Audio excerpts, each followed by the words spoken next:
there are some lies in our science books. Taught it for 15 years. Even though I'm not teaching it anymore, I still like to study. It's so many neat things to learn. We're going to cover some of that tonight. Perception is being managed. We are being steered and guided by a hidden hand. The whole world has been duped by the media that is not real. Smart thinking, possible time traveler, smart thinking. That night, boom, contact memory. And then, Alex, if you don't agree, you'll be sent to a re-education camp.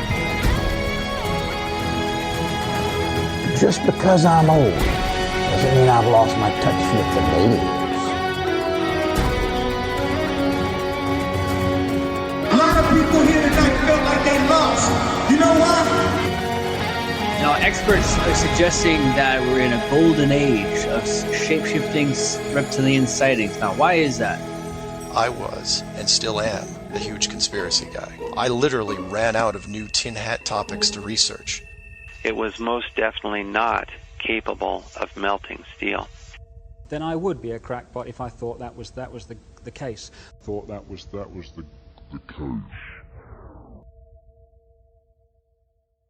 Welcome to the Hypothetical Institute, a podcast about conspiracies.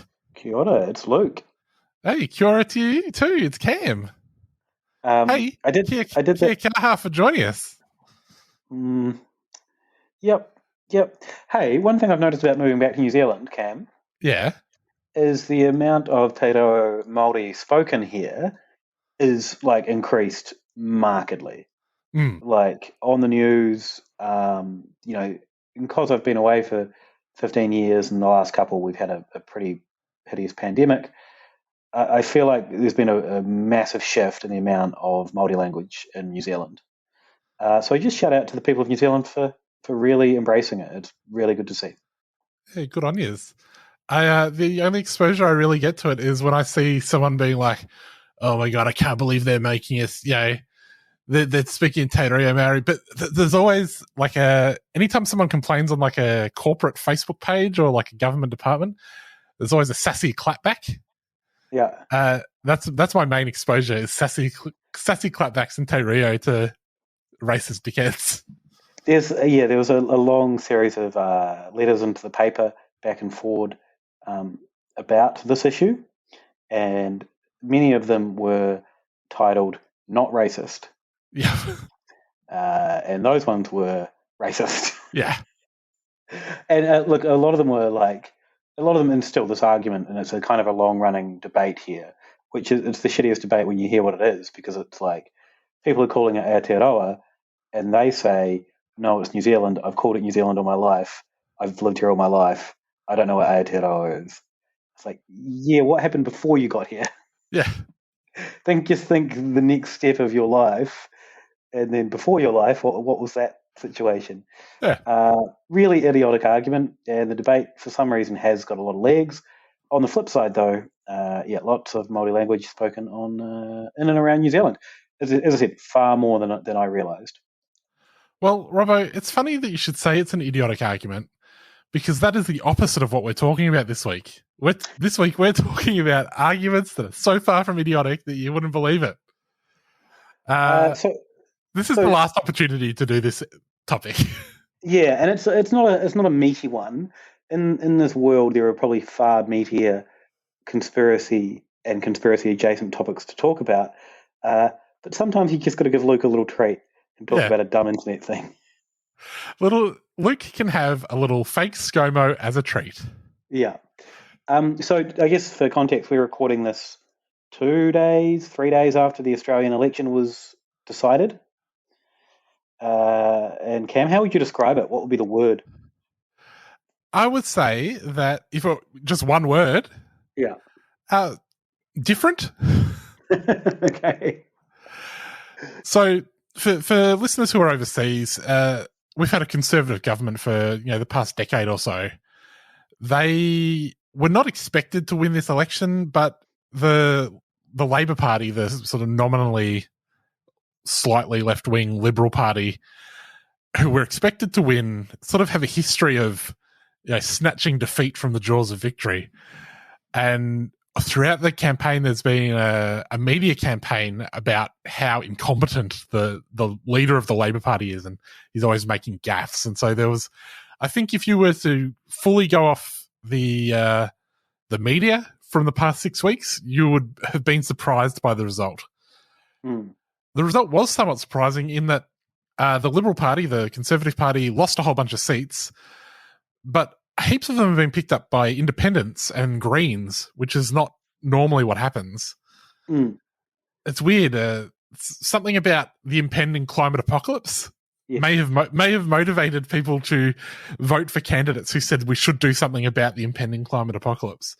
People aren't entirely sure why people voted for the people that said they would do something about the impending climate apocalypse, but that's what's happened.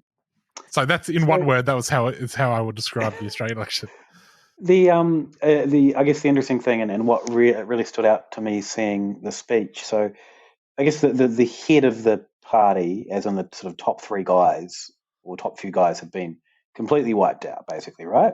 Yeah. So Scott Morrison, who is the leader of the party, or isn't anymore, won't be shortly because he's said that he's going to put it up for a vote. He kept his seat, but his party has lost. The main guy that was, supposed to be the future leader, he lost his seat, and like a whole bunch of people who could have been the leader lost their seats, and so they've been left with like real fuckwits. So I saw Scott Morrison's kind of concession speech on the night. Did you see that, Cam? I just saw a little bit of it. It looked super, super fashy. Yeah, lots of flags. Well, no, it was just one giant flag. Oh, right. There was my favourite tweet of the night was cringe to buy a flag that big, then lose. But then, like his wife and daughters, is he Pentecostal? Yeah. So there's sort of this, I don't know, conservative religious vibe about the whole family. And then the room was all like, almost like a white power rally. Like it looked super modern alt-righty. And him giving a concession speech, I don't know, it just seemed like we dodged a massive bullet. Even though he'd been in for so long, I feel like if he'd got back in again, things would have gotten worse. It was a really bizarre moment. Well, I thought it was anyway. So we're talking about Scomo conspiracies today. Just before we move on from that concession speech, I saw a lot of people talking about his wife's dress. Jenny Morrison was wearing this, I have to say, a teal dress. Yeah, so this is adjacent. I think this is relevant to the episode we're talking about. Yeah. So the independents who have picked up a bunch of seats off these guys, their colour is teal. Now, Jenny Morrison was wearing a Carla Zampatti number. Carla Zampatti being the mother of one of the teal independents. Yeah, and everyone's like, Jenny, look at, go, yes, queen. Yeah. Kind of thing, right? Well, I saw a bunch of people I don't know if anyone was like, made the point that she was deliberately signaling anything. Oh, no, I definitely saw that tweeted out. But I definitely saw people being like, oh, she looks like she's from The Handmaid's Tale. It's like, those famous scenes in The Handmaid's Tale where they're wearing teal Carla Zampatti dresses. Oh, no, there is a dress in The Handmaid's Tale, if you put them side by side, is very similar cut to hers. Like, I think the blue dresses they wear are like the same cut. Ah, fair enough then. But I don't know if she was signaling that she wanted a Christo-fascist dictatorship with her dress, but I also don't think she was signaling that she was secretly on the side of the climate. The teal politicians. But, I mean, either way, it is still a weird choice.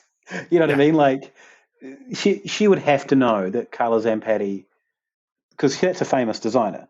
Like that's in Australia, I think anyone in that class of people that likes fashion would be 100% familiar.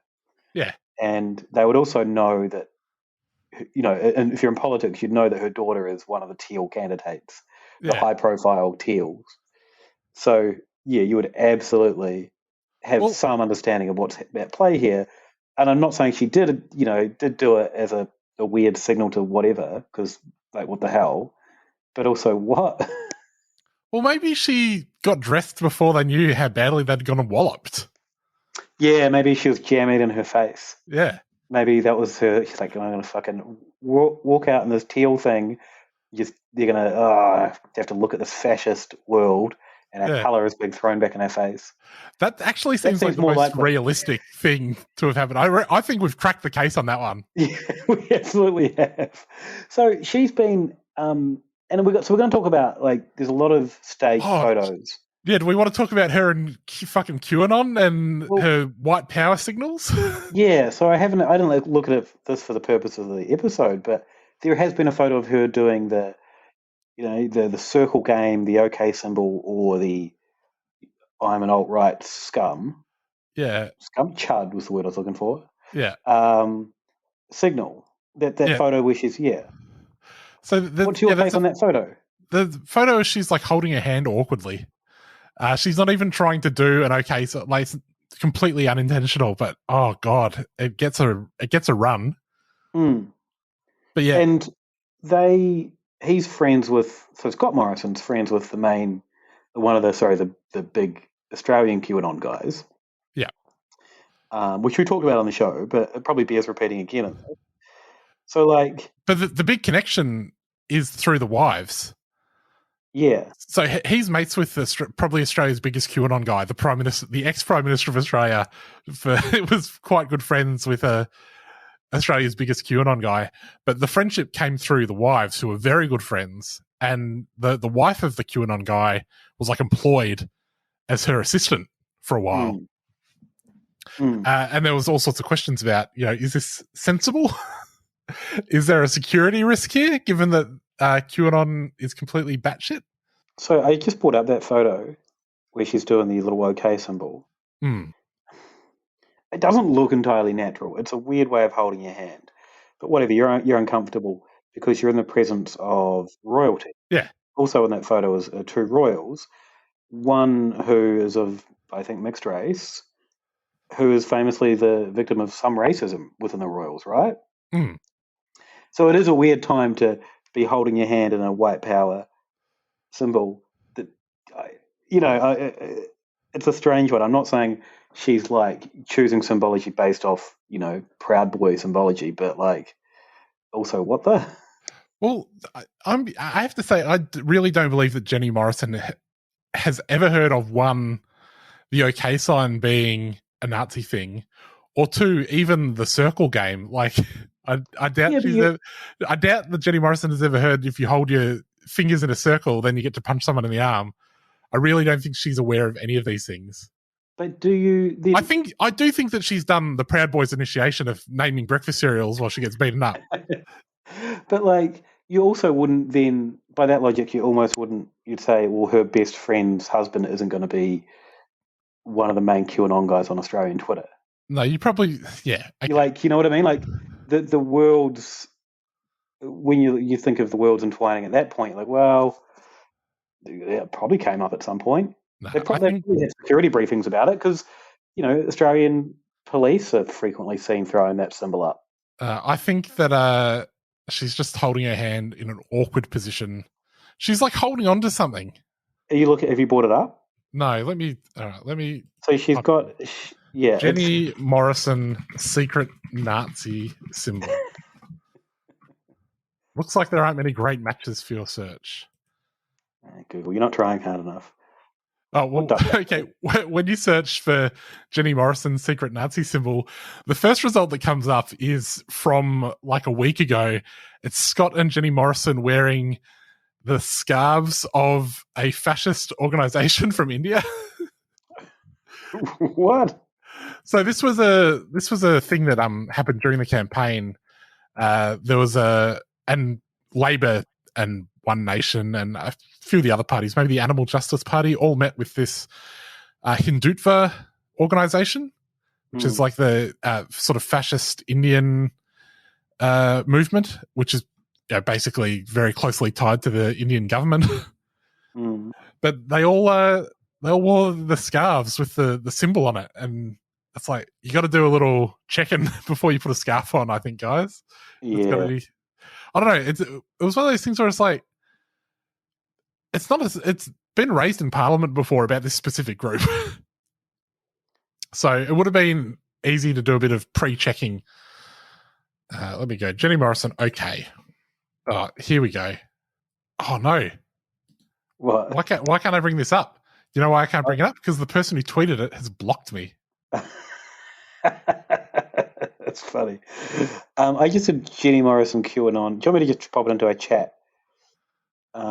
Because Cam, I've actually found another incidence of this happening as well. She's done this not once but twice in photos. Yeah, all right. I've got them both open. Jenny Morrison, the wife of the AusPM Scott Morrison, has given a white power hand gesture in photos on at least 2 occasions.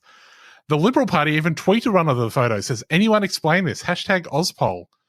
All right. In one of the photos, she's holding her daughter's hand. And like her... Would you say she's holding her hand or draped over her arm? She's touching her daughter's arm / hand. That's the one with Meghan Markle. Yeah. In this other one, she's kissing Scott. So that's problematic. We've talked about this before. You know, when someone's doing something disgusting, you don't have to come up with all this bullshit on top of it. But she's not doing an okay sign. It's her thumb is touching her fingers, but there's no an okay sign. There's aspects to it. You've got to have the other fingers sticking out and things. This is just her hand is just resting. Seeing the she's just got resting Nazi hand. Seeing the first one, I'm like, oh, okay, that's kind of a weird way to hold your hand. What is she up to? Seeing the second one, I'm like, oh, that's just how she holds her hand. It's, whatever. Because the second one, you're right, it doesn't look like it at all. The first one, she is kind of doing that Proud Boys thing when you look at the camera like a gormless idiot. Yeah, but they're all doing that. Yeah, the second one, she's just kissing her husband, which, as far as I know, not that many Proud Boys, if any Proud Boys, kiss their husbands. So yeah, I am saying myth busted. She's not QAnon. She's not Proud Boy thing. This could be our thing. We say myth busted, Cam. Yeah, another myth busted. Someone says, why hasn't anyone notified Child Protection Services? Because she's always doing it while she's holding her child's hand. It's like, oh, God. Anyway, did we even say what we're doing today? We're doing Scott Morrison psycho conspiracies. Yeah, there's this phenomenon on Twitter, and it's mostly, I think, on Twitter, probably Facebook, where Scott Morrison, he tweets out a photo, or he sends a photo. Oh, no, it's on Facebook because he doesn't tweet. Fuck, it's a terrible start. Anyway, Scott Morrison has a publicity photo of him doing a dumb thing, and people pile on to look at like evidence that it's fake somehow. And I think it all stems back to there was a publicity photo of them, or a photo of them taken by the media, where his shoes ended up photoshopped for another. Yeah, all right. Don't get ahead of ourselves. I think that's our final one. Is it? That's I the thought big one. it was ground zero. We'll get to the shoes. Okay. All right. Let's go through these in the order that you've put them in, and we'll put these up on the Hypothetical Institute Podbean page. We'll have links. We'll have links to all of these photos.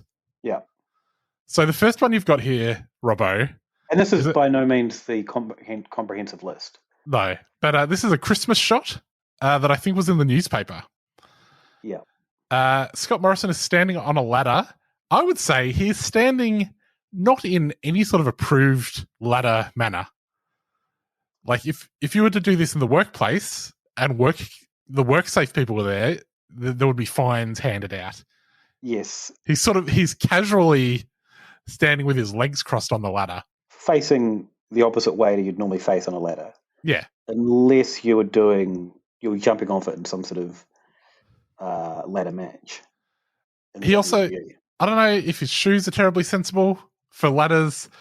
He's wearing shorts, which you're leaving yourself open to grazes on the knee if you fall off, especially if you then get off the ladder and start motorcycling. He's hung up some sort of Merry Christmas light on the front of his house. Yeah.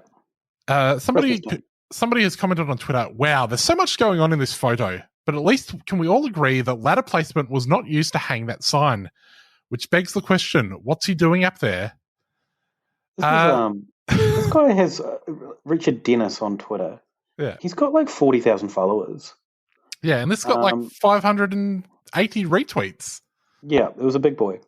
So yeah, basically this guy's looked at Scott Morrison posing for a photo, clearly posing for a photo. Yeah, it's in the newspaper. Instructed by the photographer.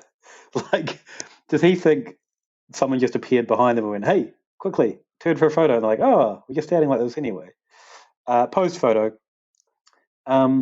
There's one of the replies, because I tweeted this out a while ago. Some of the replies to this. Do you want to hear some great replies?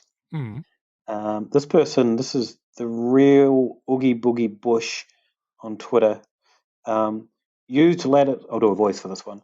Used letters pretty much my entire working life and never seen anyone stand on one like that. Morrison needs to do a 30-minute online course on OH&S. Well, I do agree with him on that. Well, yeah, you were criticising the fact that he was being very unsafe.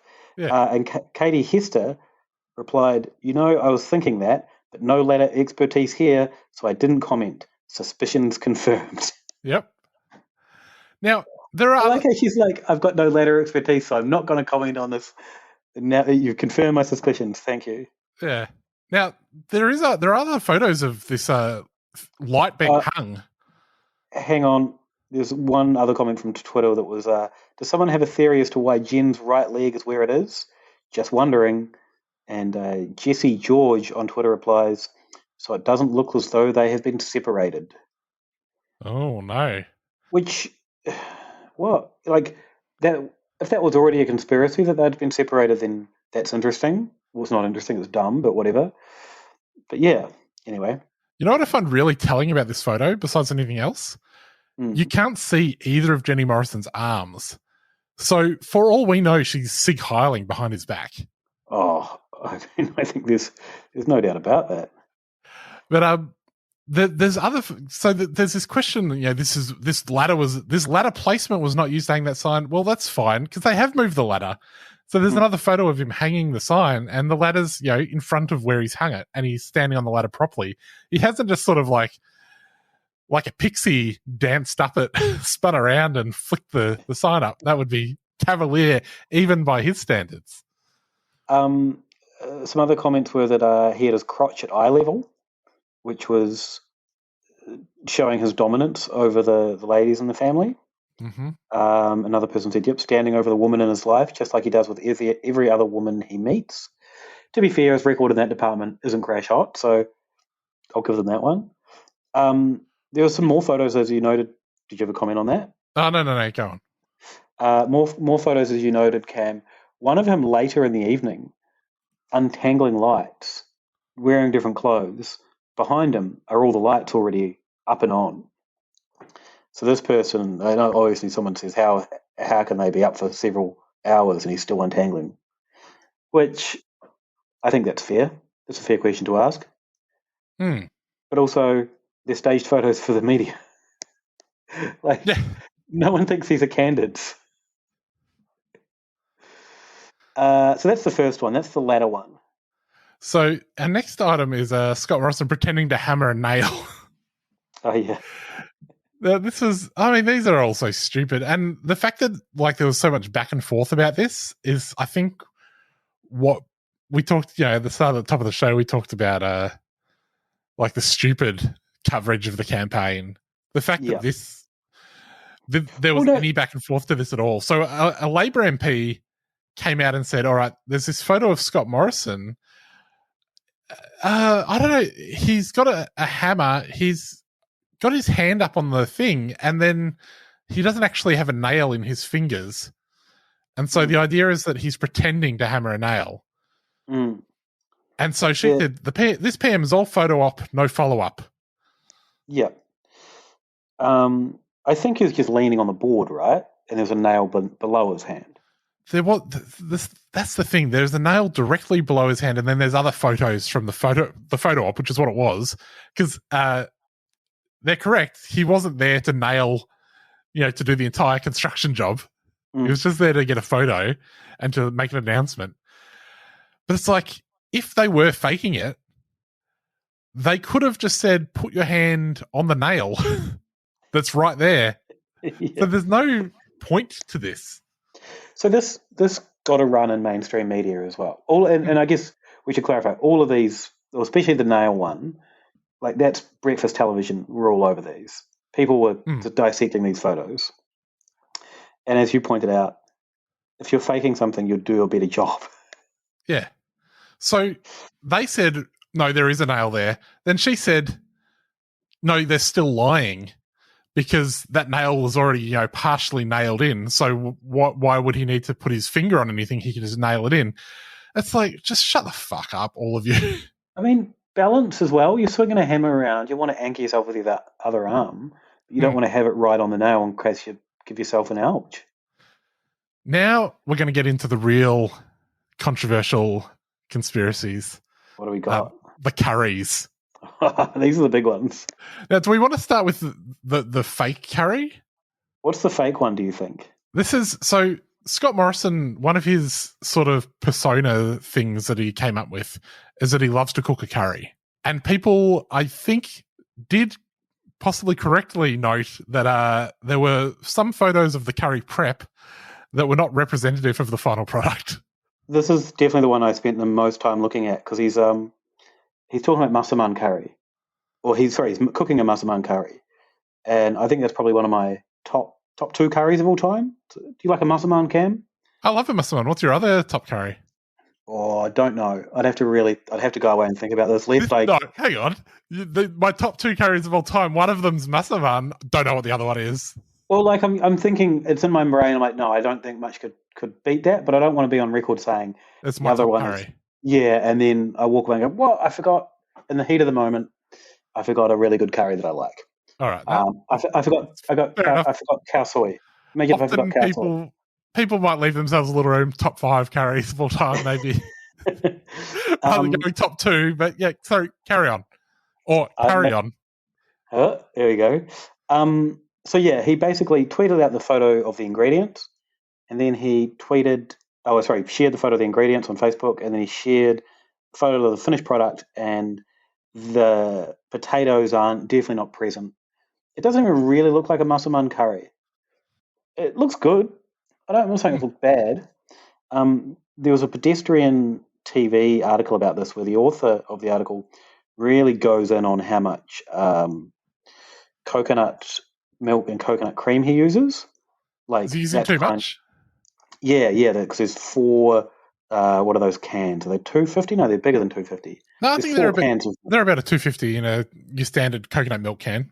Yeah. So, and this person is just going hard on that. That's a litre of coconut milk. Yep. Nearly 2 litres, they're saying, because I think they're bigger than 250. Yeah. That's good. 300, 350. Anyway, not important. This person spends the whole article going hard on that. Like, yeah. Even if it's fake, what is she doing with all this coconut milk? As someone that has cooked a massaman in the past and is on record as saying how much he enjoys them, that's a pretty normal amount of coconut milk and cream to use in a massaman curry. How many serves are we talking about here? 4 to 6. Oh yeah, because I think the other thing is it's a huge commercial kitchen. He's probably cooking leftovers as well. Oh, you've got to cook. I mean, if you're making curry, you've got to get leftovers going. And also, it's a slow cooked curry. You want to have enough liquid in there, and there's no other liquid. And also, he shared the recipe, and it was like from Gourmet Traveller or something, a legitimate magazine, that he was spot on to use that amount because that's what's in the recipe. This author is, really like, I don't know, shows himself to not really understand what the curry they're claiming to defend is all about. I think this is one of those situations where our institutions fail us. When the media, the mainstream media goes in hard on this stuff and they prove themselves to be wrong, they allow conspiracy to creep in to the cracks of doubt they create. And that's how we get things like QAnon, because of this curry situation. Absolutely. Absolutely. A few other people, I was reading through a Twitter thread about this. A few other people were questioning fish sauce, why you'd be putting fish sauce in a curry. What? And if that's you and you're not sure, shut the fuck up. Yeah. Don't know what you're talking about. You're completely out of your depth. That one made me really mad. Like, to be honest, Robbo, I don't understand the purpose of fish sauce, but if they tell me to put fish sauce in, I put it in. It adds a saltiness and a depth Yeah. I don't know what it's doing. I just know I'm doing what I'm told. For fish sauce fans out there, I really like a red boat fish sauce. Cam, next year out time you're in a Footscray, a Southeast Asian supermarket in Footscray, pick up some red boat fish sauce. It's a lot more expensive. I've got a bottle of fish sauce that is, 6 months past its best before date. It's fish sauce, it's fine. Yeah. Fermented. That's what I figure. It's already fermented. So what's a little extra fermentation going to do? Yeah. Open it up and have a little taste one day. No, I'll just put it in when I'm told to. There's a few of the other comments were like, one person says, this is a Balsam Undies on Twitter. Where's the curry paste? You can't make that from peppercorns. The jar in the first shot is tamarind for seasoning. Dude, the jar is tamarind. And then someone else says, it looks like tamarind, but perhaps a pre-made curry sauce, but then you wouldn't need all those extra spices, so I don't know. Definitely tamarind. These people stop looking too far into the photo when you don't understand how to make a curry. There is one bowl entirely of mixed spices that are entirely suitable for a masama. If you never made a curry from scratch, your entire experience is using a jar. Don't comment on someone making a curry from scratch because you're out of your depth. Yeah. And there should really be no scenario in which you and Scott Morrison are going up against each other and you're coming off as the whiter person. Yeah. Someone else, yum, massaman curry with no curry paste. You can't actually buy, as far as I know, massaman curry paste in Australia at least. Maybe you can now. Anyway, someone else, so on top of the curry is some coriander, which a lot of people are like, why has he put parsley on top of this? It's not parsley, it's coriander. You can tell by the stem. Sometimes the leaves do look very similar in certain particular instances, but it's definitely coriander. And there's slices of ginger, which is kind of a weird thing to put on the top of a curry. Maybe they're lemongrass. But anyway, someone asked why there's grated cheese on it. So yeah, these people are just out of their depth. Yeah. Trying to ping Scott Morrison. But also saying that, looking in the photo, doesn't look anything like what it should. No. So he is clearly up to no good. It's just, there's something else going on. It could be related to the fact that, they have professional chefs available to them. So I did watch an episode of Kitchen Cabinet where he cooked a curry for Annabelle Crabb. Jeez, you've done a lot of research for this. Yeah, well, because I was trying to work out, there's a recipe book so the other curry, do we want to talk about the other curry? Yeah, so let's talk about, this is the one where I think something has gone awry. So the other big Scott Morrison curry story that came out was he posted a photo of a curry and people were like, the chicken in that curry looks a little undercooked. It looks like it's raw chicken. Yeah. Now, it's sort of a tricky situation because you could say that it is raw chicken because it's marinating and it's about to be cooked. Now, he's presented it as if this is the finished meal. I mean, it's got a garnish on it. Well, that's the thing. Like, no, but he's posted these photos. He's like, here's my cooked meal, all 100% cooked through. Yeah. And the chicken is clearly raw. Now, you could say, all right, they've stuffed up the caption. This is supposed to be the meal prep photo. This is raw chicken. But as you note, Robbo, there is a garnish on the raw chicken, which is, we have to say, even by very generous interpretations of lighting, etc., the chicken is raw. It's really bizarre, isn't it? Because this is a chicken korma, which if also a top tier curry can, bloody right up there, that one. It's quite a colourful dish. There's a lot of turmeric in a korma, a lot of rich kind of orangey golden looking. It's an explosion of colour, but also curry. If anyone's ever cooked a curry from scratch, you can end up with vastly different colours depending on the type of spices you've used or where you've bought them from or how fresh they are. That all being said, it looks quite raw. So it looks so pale. Like the sauce looks really pale. It looks like white gravy, like American style white gravy. Yeah, well, it seems to have evaded any sort of Maillard reaction. Yes, yeah. And then you zoom in on the chicken there's a really big old raw piece of chicken there. Yeah. He's claimed it was the skin. Is that what he claimed? Yeah. He's like, that's just the skin. It's like, no. It's not. And that's if it is the skin, it's raw chicken skin on top of raw chicken breast. Part of me is like, is this you see the dress and it's either golden or blue, that famous dress, but the rest of the color, the rest of the photo, all the colors seem about what they should look. It hasn't been color corrected and there's some weird trick of the light. There's even in the full version of the photo a picture of a recipe book, and you can see the picture of the curry in that recipe book, and it looks so much darker. The actual, and Cam, that's why I was looking up Kitchen Cabinet, because I was trying to work out what recipe he used, and I thought maybe in the cooking show Kitchen Cabinet, where he cooked a curry for Annabelle Crabb, in the background would be a recipe book, and that would give me a hint. Oh, really? You have gone full Bellingcat on this? Yeah, could not find it. I can, though, confirm, Cam, that the bowls used in both curries are the same. Oh, there we go. Carefully geolocated those bowls. Yeah. Out of all these, I can probably give them the benefit of the doubt of all the ones we've talked about so far. This one, I don't know.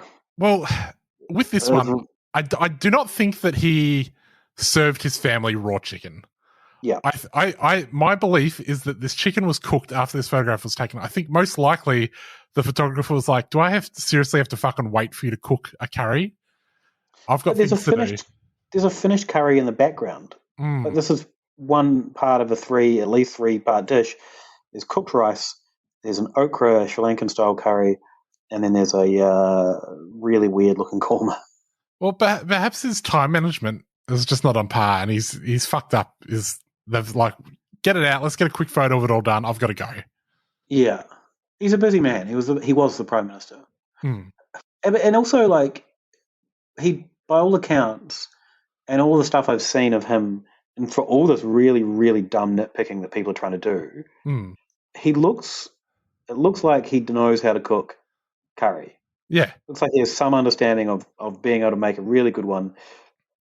The recipe he used for the massaman was, it wasn't a basic use some red curry paste and some potatoes and call it a massaman.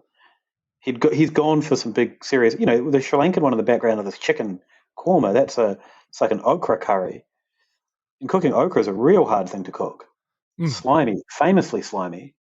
So like if he's going for advanced level things, he knows enough not to serve up raw chicken. So yeah, this, and I can, yours seems to be the only plausible explanation. But one thing, and this was one thing people noted in the Massaman one, he had all the ingredients in tiny little bowls. And everyone's like, who puts ingredients in tiny little bowls if they're not on a cooking show? And a lot of people in the comments are like, me? Yeah. Because cooking a curry, you do need to be really precise and really, quite often, all the timings at the start and at the end, and you need to be really quick with it. So and that also means, I assume he understands timings of things, which puts a dent in your theory about him getting all the timing wrong and getting one finished and the other one not started. Yeah. Well, this is the thing, we may never know. Or we may know in 20 years when they release the cabinet papers. If they discuss this in the confidence of the cabinet, we may find out about this in 20 years. Sending an FOI for discussions between photographer and Scott Morrison about curry. All right. Let's make this next one the last one, Robbo. Sure. This is the shoe. Yeah.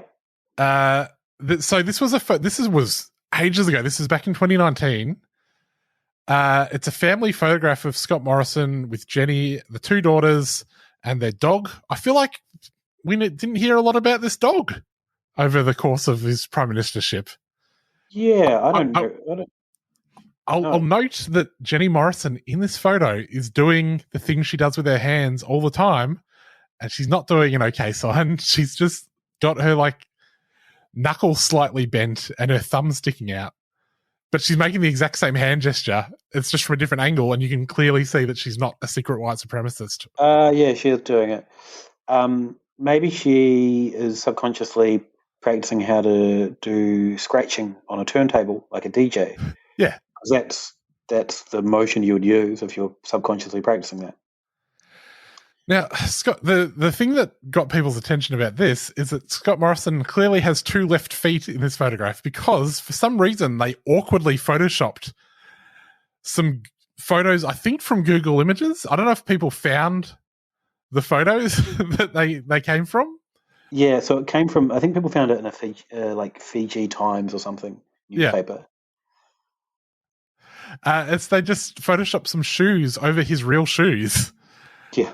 And it was one of those things where it was like, why have you done this? Why not just crop? If you have to hide his shoes, just crop the photo.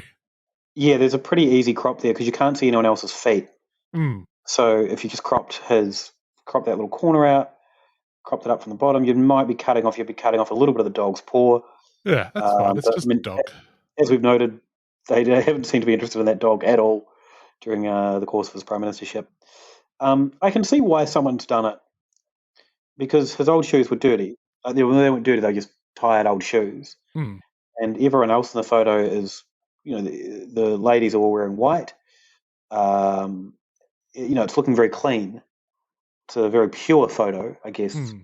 And he's got these crummy old sneakers. So someone's come along and said, "Well, what if we made those sneakers crispy white?" Yeah.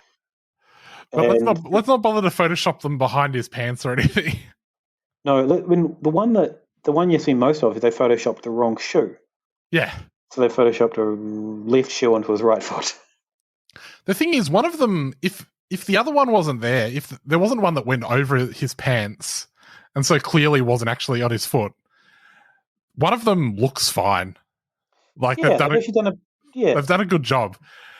It reminds me of the Ghislaine Maxwell billboard situation. Yeah. Where, if listeners recall, Ghislaine Maxwell was photographed outside of an In-N-Out restaurant in LA while she was sort of like on the run a little bit. She was reading a book about the CIA, and this photograph was shopped around to different papers because I think that they were trying to spread some sort of narrative that she was somewhere where she wasn't. So that they were using an old photograph. I think this is what came out in the wash, was that Ghislaine Maxwell and her associates were sending a photo from a few weeks ago out to the media to throw people off the trail of where she really was. Yeah. But the weird thing was that in order to do this, they had to have photoshopped in like a movie poster in the background. And if that had been done, it was the most perfect Photoshop ever.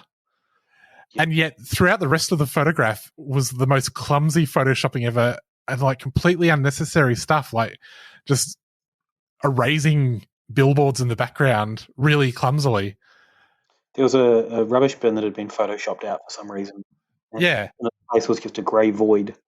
Yeah, like they just used the clone tool, but then they were like, we don't need to clone from next to where we're cloning, we can just clone from the other side of the photo.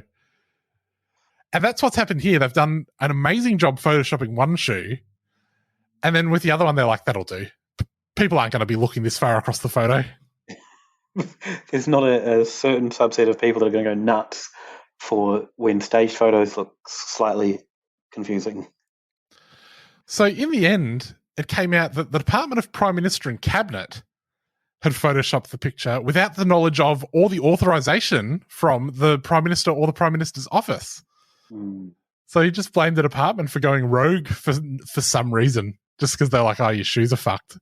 Yeah, you crummy old sneakers. Get them out of here. Yeah.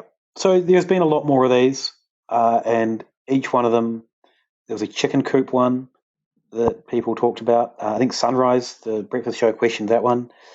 The bloke from Sunrise said that he was a champion for doing it. Mm-hmm. And then people on Twitter just went nuts, criticising every tiny, minute detail. Yeah, a weird little phenomenon that we're not going to see anymore. No, because, I'm sure this will never happen with them. Oh, just imagine the weird shit that's going to happen with Anthony Albanese. People are going to be like, all right, name your top 5 Pixie albums. Did you say Pixie? Yeah. let me do it again. No. Name your top 5 Pixies albums. I don't know if I could name 5 Pixies albums. Doolittle? Yep. Surfer Rosa? Yep. That's the 2 that I can name immediately. The new one? Like the couple of new ones? They've had a couple of new ones. Frank Black's solo career. Yeah. Is that an album? The band that he was in, it was like Coffee and Cigarettes or something. Yeah, I like the new ones. The new albums are good, but I couldn't tell you what their names are. The Catfish Kate EP. I haven't listened to them, but I did see them play a gig just like the week before COVID happened. Yeah, same. And it was awesome. Maybe top 2 gig. We must. I don't think we were at the same show, but I think it would have been the same tour. Yes. I feel like I saw them like we knew COVID was here, and obviously hadn't actually hit Australia that hard yet. Because I remember thinking, "Am I going to catch the novel coronavirus at the Pixies?" Because I don't need that. Yeah, at the same. So I saw them at a festival. At the same festival, there was a drum and bass MC who did a whole freestyle about toilet paper. And people have these sticks that they decorate to, people know where they are in the crowd. A lot of people had like toilet paper on them, on theirs. So that was in that phase of we're into toilet paper. But we clearly weren't far enough into the toilet paper thing that they were like, we can't waste our toilet paper on our side. Well, that's why I think it was a little bit like, oof, geez, look at old Moneybags toilet paper over here. It's also that festival has outdoor toilets, and the male ones are just like open air, or the stand-up ones, I should say. Sorry, stand-up toilets, open air, and you never see anyone washing their hands when they come out of them because it's a dirty festival. Whatever. Hippies, yeah.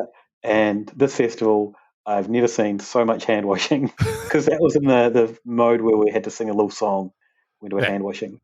But you just had to what you had to do. You had to wait for them to start the next song. Yeah. And then you had to hand wash your hands. You don't want to stuff up anyone's musical experience. No. All right, Cam. All right. Hey, good riddance to bad rubbish. Yeah, fuck off. That's what I say. Yeah. Fuck off to bad rubbish. He was also not a good bloke. Oh, yeah, also the government. I was just saying this podcast. Yeah, no. I was just talking about Salty. The thing is, right, for all of his faults, of which there were many, and like the poor governance, like this is a guy who was faking hammering nails. He was making up curries. It's like, I mean, he was a monster. He was a famous for all the awful things he did.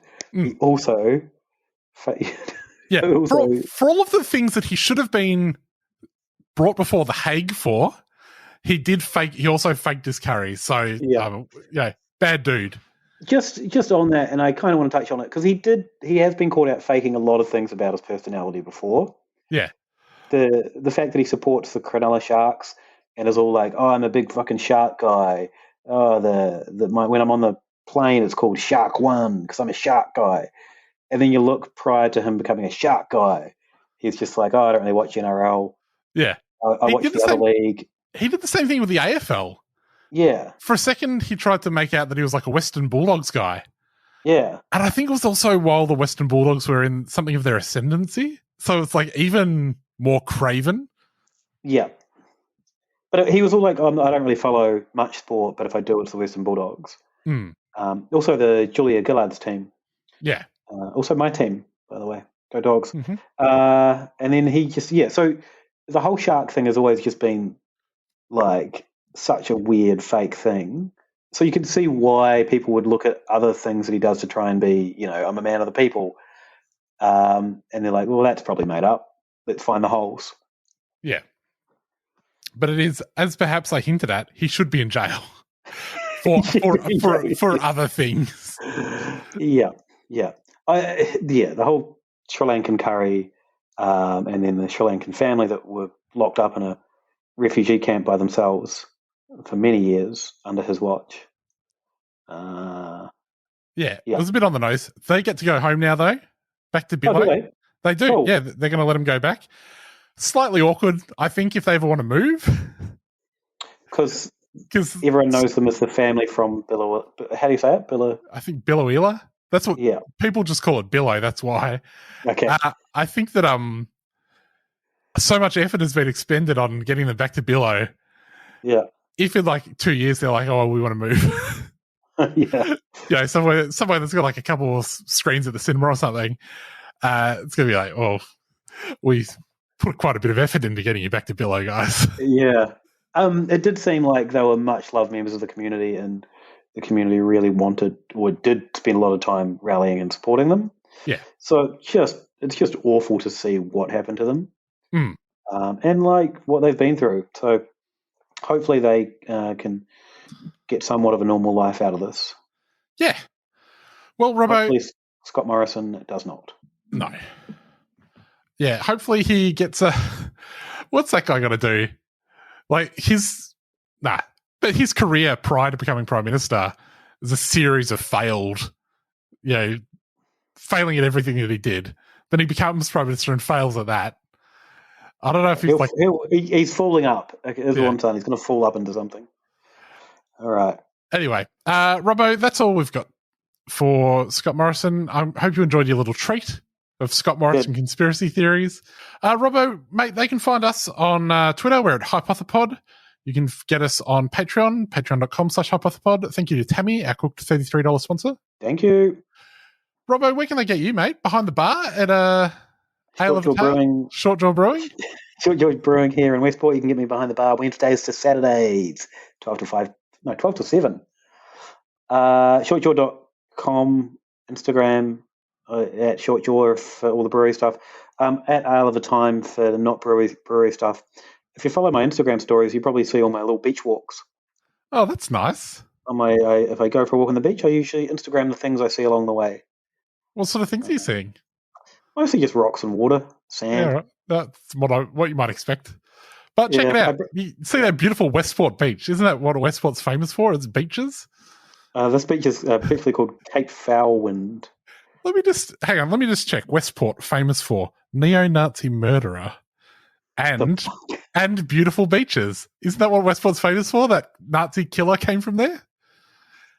Nazi killer comes from your town. Suddenly, Nazi killer, beautiful beaches, and the South Island's #1 brewery.